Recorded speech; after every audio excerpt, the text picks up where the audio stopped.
Good afternoon. Welcome back to another Q News interview. My name is Michael James, and I am bringing you another special guest this afternoon. As you might have guessed from my attire, I have found a very, very special guest who we've spoken to before, and she's here to speak to us about something very special that is happening very, very soon. My guest is, of course, the vivacious and enticing Art Simone. Good afternoon. Oh, good afternoon. How are you, darling? Oh, I am fantastic. All the better for seeing all of this. Look at you dressed Oh, up I on a know. Wednesday afternoon.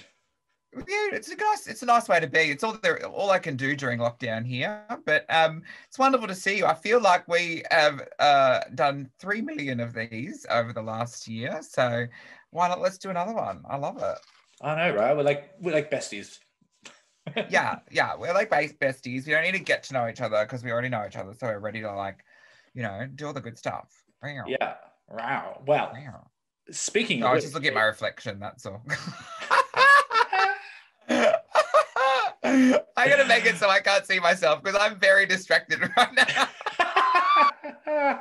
But there we go. I can only see you now. All right, beautiful. I won't. Sorry, okay, yeah, let's serious. Well, since we're besties, we wanted to have a little bit of a chat today and I suppose maybe spill a little bit of the tea because it is coming up to the end of the cutoff for Drag Race Season 2, or Drag Race Down Under Season 2 applications. And considering, well, you were there twice, you might have a little bit of insight for us on what the girls should be doing if they want to get on the show. Oh, well, it's very exciting. We're back for round 2, and I'm so excited for the world to get to know more Down Under divas. I think the biggest thing that I've told some people personally as well is just, it sounds so wanky, but it's like, just be yourself, which is like the weirdest thing to say to a drag queen whose job is to dress up as someone else, but like be as authentic to your drag persona that you've spent years working on and creating and developing. Don't go and try and mimic other styles or mimic other performers or mimic other queens because the world's already gotten to know them. You need to be showing what's special about you. That's a really big one. And the other one too is it sounds really stupid, but like, they need shit drag queens as well. So like, don't worry. don't think you're not good enough. All right. Because there's going to be light and shade. So it's not going to be a room filled with 100 of the best drag queens in the world. There's going to be some shitty ones in there. So if you think, oh, I'm a bit too rough around the edges, go for it. Go for it. The world loves an underdog. Okay. So like, don't be afraid because I think there is a spot on the cast for everyone. So really kind of stick to that. I know some queens are like, oh, I'm going to get someone to like professionally film the tape and edit it. Don't. Just do it on your bloody iPhone, love. Like, don't stress. And like someone like, oh, I'm going to get new things made for my audition tape. No, don't. Like, pull stuff from your own wardrobe because if you present someone different on your tape to the person that shows up on set, it's, they're going to fish that out very easily, like very quickly, especially in like, auditions after that. So just be your bloody self. That's the biggest thing I can say to you. Oh, and don't be late. Don't be late and be a bit shit. So I think that's pretty rounding. That kind of encompasses everything, don't you think? I think we've got it. I think we're so don't be late, don't be shit, and be yourself, but not yourself, but the self you pretend to be. No, you can be shit. I'm saying you're allowed to be shit. Also, yes, that's right. Don't be worried if you think you're a bit shit because it's good to be a bit shit. We love a bit of rough around the edges. But I mean, at the end of the day, also don't get upset if you don't get on this season. Don't invest your whole entire worth like I did. Because we all saw what happened to me because I was so invested that I had to be there. I had to prove myself. I had to not let anyone down because in my head, that was the pinnacle of drag. And, coming out of the other end, it's not. It's just a bloody fun TV show. So, don't get upset if you're not cast this time around. Keep trying if it's something you want, but don't invest your whole, mantra, because you're just going to disappoint yourself. Because at the end of the day, there can only be, I don't know how many queens we get this time round, but let's say, 10 like last time. There's only 10 spots. There's a lot more than 10 drag queens in 2 different countries. So don't stress about it too much. Have fun, and that'll shine through your audition. Absolutely. And like it is the key with reality TV casting. And look, I am not a drag queen, but I have been in the short running and doing some casting for reality TV before, and I know that process is so painful. In that having to be yourself, having to present that information properly, and just being like, "Hey, pick me." Try not to be too much of somebody else, but I really want it. And then the big thing that I've always found is the worst part, and must be something you can speak to, is the fucking waiting game from when you like put that application tape in, or from when you get that first call to when you've got to wait for the next call. Like, how do you handle that waiting game? Oh my God, I did not handle it very well. I was like, they haven't emailed today. They haven't emailed today. Have they emailed? Have they? And I was like, well, at least I haven't been told no, so it's not a no yet, but I wish I'd just know. Let me know, please. Oh, yeah, it's a lot. I would suggest lighting a candle, relaxing, distracting yourself in every which way possible. But it doesn't get any easier. And I say this every time, like I'm waiting for an email or a phone call for something like important or exciting. Every single time I'm like, oh, here we are again. It doesn't get any easier, but deal with it. Tough titties, bitch. So just, I wish I had tips to like make that stress go away, but it does. I don't have any, and I'm sorry. Basically, just suck it up, princess. Yeah, like, I mean, I don't know. Distract yourself. Go for a walk for 3 weeks. I don't know. Learn a new hobby. Absolutely. I mean, those of you who can leave the house, those of you who are in lockdown, just, I don't know, start knitting. Watch all of the Star Wars movies and all the TV shows and cartoons. Do that. I've never seen them, but I'm saving that for a day that I'm really waiting. So. Is there anything you're allowed to tell us about the casting process, I suppose, that takes place after that interview? Because I know that the Queens for last season, you were all just kind of contacted out of Instagram, and then like you had a conversation, and then steps went on past there. This time, obviously, you've got to submit your application, and then you may get a call, and then you got your steps past there. Are you allowed to tell us kind of what happens in the steps past there? Yeah. Well, I think past the initial application, and then like it'll be very similar, because we all went into shortlists and shortlists. So there's, after all the initial like interviews and auditions were done, they whittled it down to a shortlist, which I don't know how many were on there, but I remember they culled a lot of people that day, because there was a lot of drag queens day drinking in a park that day all over the country. So, but past that, like you can expect to be doing like, you have to do like a police check. You need to do like a psych evaluation, like a written one. And then you do like a meeting with someone. And then I remember there was a bit more back and forth and like another interview. So there is steps. It's not just like you submit it and then one day you get a phone call. Like they have to keep going, and it's not until the last minute that they kind of see everything aligning. We did though have a lot of other pressures in that we had to worry about trying to get into New Zealand while we were still locked down and everything, and like we had to apply for visas at weird stages and get Australian Border Force things permitted. So we had a few extra steps in these next batch we'll have to. So consider yourself lucky, really. I remember when we were traveling to New Zealand, some of the girls didn't get their like approval to leave the country until they were like standing at the check-in at the airport. Oh, so God, that would be. So if you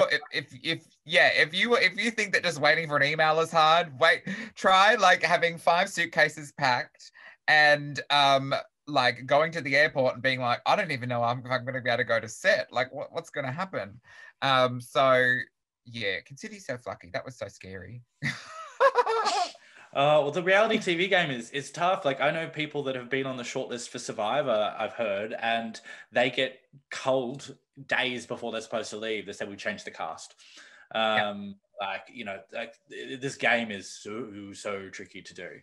Yeah. But interesting one, I was curious with you guys, there was no point where you kind of auditioned and got put physically in person with other queens, was there? No, No, we were like never group interview. like in a no. And they haven't done that since that one random season in the US where they like had RuPaul doing like an open casting in Hollywood or something. It's all very individual. And yeah, we were never like in the space with anyone else.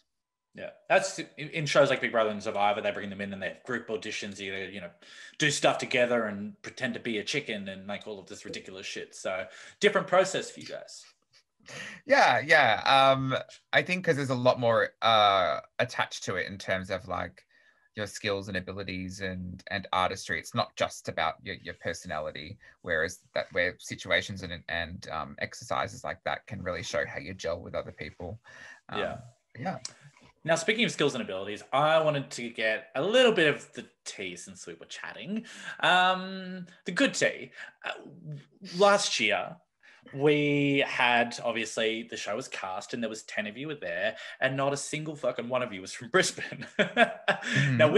we had our money on some talented queens from Brisbane being on the show. Like, we have so many in Brisbane, and we whittled it down to an article. We looked at 6 potential queens that we wanted to see on the show. And so I just wanted to get a little bit of a take from you. What do you think about some of these queens and their chances on the show and what you like to see on them? Give me a little bit of your thoughts. So I've got some 6. I'm going to run through some names and I want to Yep. hear your take on these amazing queens for Drag Race. Now, of course, please, nobody come at me. Obviously, I could have put like 40 people on this list, but there's only 6. Everybody else is still fantastic. It's okay. So the first one is Volley Levant. She is a superstar in the Brisbane scene. Like this queen, she works like every day of the week. What do you And think about seeing her? well, she might be fucked, but not quite rooted yet. So no, we love Volley. Volley is one of my favorite drag queens. I once worked with her and I was like, oh, you can do a show tonight? She's like, yeah, love.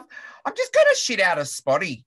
And it is it's just stuck with me ever since. And it's my favorite thing to say. They're like, oh, so excited for your show. I'm like, yeah, I'm just going to shit out a spotty. It'll be fun. So Volley is so funny. And just the life of the party, lights up a room. I love her. Oh, you've got to lie to me. Shit out of Spotty. What is that? Well, like, oh, sorry for those that don't understand. Like a spot number. So she's like, oh, it's just like the equivalent of being like, oh, I'm just gonna do like a spot number. It's fine. Oh, just But like like throw on shit a out song of and I'll still dance. yeah. But Right. it like shit out of spotty is a much more fun term. I love it. And I could see her like that personality, those one-liners as great. And like probably if you have any of the acting challenges as well, like if you ever saw her New Year, New Me videos, they fucking crack me up. Like Oh, she they were has the best. The best was when she someone gave her a baby to play with for a day. When so if you haven't quite seen those, go and check out Volley Levant putting a baby in a fridge. So she's so funny. Yeah, oh God, I freaking live to see her on there. Now, another one that I would live to see on there. Now, she is a talented, passionate, fantastic trans woman, and her name is Selma Soul. We saw her on The Voice, and bitch can sing, and she is so different and so talented. I would love to see her on there. Yeah, Selma's really come into her own over the years. Like I once met her at a club on the Gold Coast, and she was in like I don't know, like a 50s. I was munted, so my memory's probably not the best. But but she was in like I don't know, like a little like floral dress that had like a blonde wig on, and was just like so different to the amazing, fabulous artistic creature she's evolved into over the years. Like so talented, so fun, so smart, and so unique as well. So I think she would be so. I'm saying so a lot, but Selma's soul is so sensual and fabulous. Yeah, so I definitely love to see her because she is a flavor and a taste of drag that I don't think the world has seen yet on like the drag race platform. Absolutely. I remember like first time I saw her, it was like at a trivia night. She was wearing a black wig, and I think she wanted to rip my head off and shit down my neck. And later down the track, I was actually judging the drag royale competition when she was there, and she was fucking phenomenal. Like, I just Yeah. standout moment was her having sex with a hand puppet on stage, giraffe or something. But like, she just nobody does what Selma does, and I just would love to see that on that show. Far out. Mm-hmm. Now, another one who is a personal favorite. Now, this one, just purely, I just want this woman on the show so I can see her do Cath Day Night on Snatch Game, and that is Miss Mandy Moobs. We love Miss Mandy Moobs. Ah, she's so fun. She's like a little pocket rocket. She's like an amazing seamstress, so she'd also do well in any sewing challenges because she's a great seamstress and has her own business, like Hummingbird, I believe it's called. Very good, it is, yes. Yes, yeah, very, very good. We love Mandy. I think, yeah, I judged the year she competed in Queens of the Galaxy up in the Northern Territory, and ever since then, like I just fell in love with her. I think she is just such a good time girl. I think that's what a lot of the Brisbane talent is. They're such like just good time girls. Like they're just out having a fun bloody time. I love it. Yeah, absolutely. Like, I never find any of these, like, you hear about like bitchy drag queens and shit, and every time I've dealt with these people, nothing like that. It's all seems to be so much professionalism and so much passion. And yeah, like Moobs and the outfits and the personality and everything. And I love when I see Moobs out of drag because it's just like this different person. And I talked to her about hosting something one day, and she's like, "Oh, Doll, I've never hosted anything before. I'm not sure I'd be that good." And I was like, "Are you fucking kidding? Like, Moves on stage could host the house down. Like, yeah, she's Mm-hmm. a powerhouse. Love Moves. And that Cat Day Night. Like, have you seen her Cat Day Night yet? I have from one Cat Day Night aficionado to another. I have, and we have often conversations in Cat Day Night-esque realms. So we're very, we're very, very on the same wavelength there. So I will always champion someone like that. Very nice. Now, speaking of champions, Miss Chocky Box, the winner of Oh, the First Nations competition, absolute fucking winner of everything as well, powerhouse. We need to see her on the show. I think above anything else, like fucking yes. yeah, Chucky's amazing. And oh, I don't know if we've announced it. Well, anyway, she's part of the Broken Hill Festival now. So I don't know. I don't know if we properly announced it though. This could be spoiler. But we recognize how fabulous she is and talented, and have invited her to do Broken Hill Festival with us the next time round.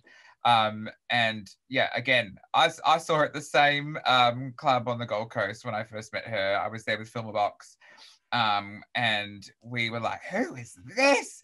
Who is this? Because she was just so high energy and like fun, and like she is just the nicest person in the world. I've never met anyone with a bad word to say about Chucky. And it from that to like, you know, her fun drag. And it just goes to show she bloody won Miss First Nation. So she's very talented. Very talented. She's a very talented lady, so I'm definitely hoping we get to see her on the show. Now, alongside Miss Mandy Moobs, now I believe she's her drag daughter, if I have my facts correct, but I don't always.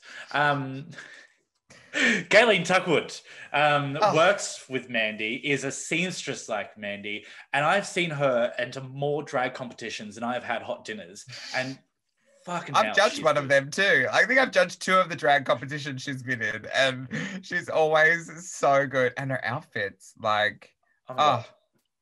Just like yeah, I'm sorry, Mandy, but like Gayleen's outfits are pretty damn good too. So, you're definitely teaching her the right tips and tricks. But yeah, I judged her. It must have been drag. At whatever drag competition I did at like the Beat, whatever was there at one stage. Was that Drag Royale?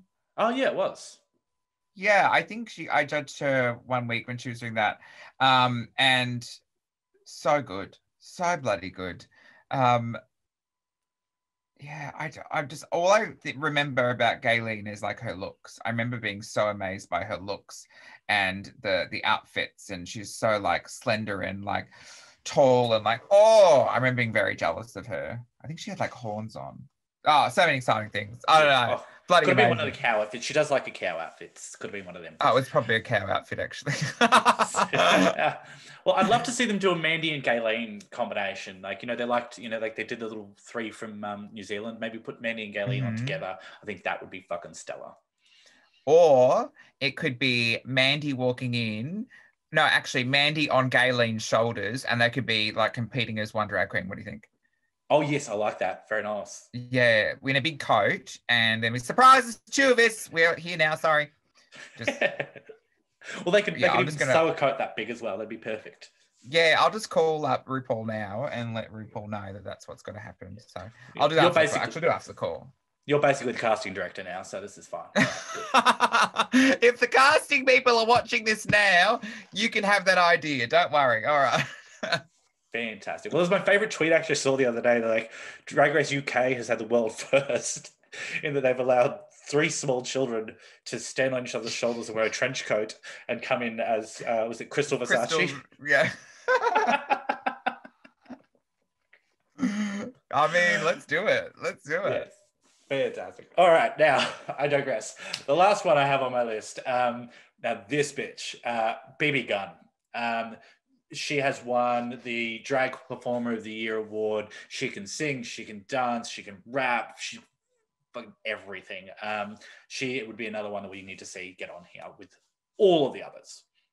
Yeah, BB Gunn is such a strong force. She's a very talented drag queen, but also like very community minded, which is really really wonderful. I saw that she applied the same system that Lisa Mann was doing down here and was helping people pay bills during the last lockdown in Oh yeah, how Brisbane. can we get that? Yes. Yeah, which was really, really wonderful. Not that that's like a free ticket onto Drag Race, but it just shows the type of character and person she is, and what she stands for. And I think she's a really great flavor. She also sounds like a truck driver, and I love that as well. Like, so, I just love it. She's like, "Hello, I'm BB Gunn." I'm like, "Oh, I love it."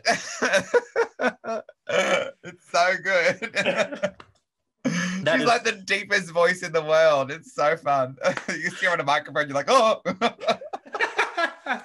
That is by far one of my favorite things. I just love that complete disparity between the way she looks and that voice. It She's like, does me in. oh, hello, hey, I'm sorry, BB, for that really bad impersonation of you. I'm so sorry. I won't do you for Snatch Game. She's a star. We love her, though. Mm-hmm. Well, look, I reckon she would be a challenge beast to take it out. And that rounds out my six that I would love to see on the show. But also reminded me of my biggest question for you about season 2 that I wanted to know is, have they decided what receptacle they're going to be bringing you onto the show on when you appear for the second season? Yeah, well, I think we're going to stick to the trash theme. So I'm hoping this time... Well, a wheelie bin could be nice, but we got to up the ante. So I'm thinking a la Legandra Stranger, they drop me down in like a big like claw thing that's filled with rubbish and just dump me there. And that could be fun. Yeah, like raining trash, but then I fall down there. And I'm like, hello. I'd say I'd do it in the splits, but I don't know how to do those. So I'd probably just fall and go, oh, give me a moment, and then get back up again. So yeah, World of Wine, if you're watching, let's do that too. Okay. Yeah, or maybe mini challenge. Just we have to get all the bins out onto the road. What do you think? Yeah. Yeah. No. Yeah. Oh, nice. Like that.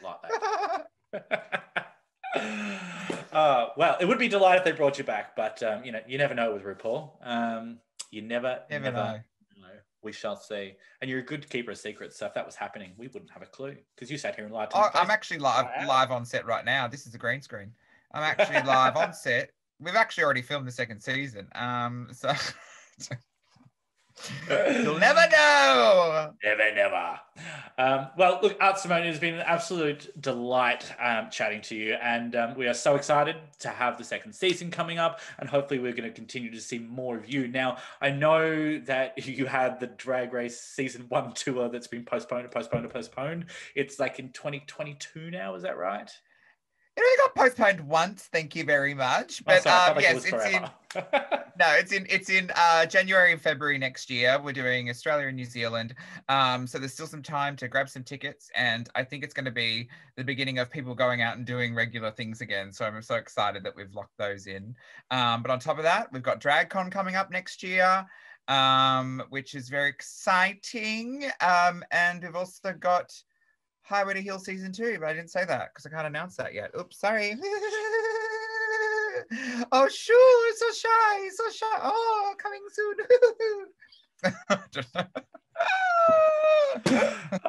Very busy, very busy. I love it. And of course, you can always go and get your Art Simone merch if you like. It's very comfy too, just quietly. Oh, it is nice. That's from My Head's Jungle, who did all my outfits in the workroom. Very, very fabulous artist. Ooh. Very nice. Very nice. Yeah. Well, we will look out for more from you, Art Simone. And of course, everybody out there, go and make sure you follow Art Simone on all of the social medias. And make sure you follow Q News and click the subscribe button down below to make sure you get more of our videos. And we'll be bringing you more of our interviews with the Queens on season 2 when that all finally gets cast and shot and everything. So that'll probably be next year. But, you know, who knows? We live in hope. Thank you very, very much for joining me again, Art Simone. And we will see you again in the very near future. Thanks for having me. That means nothing.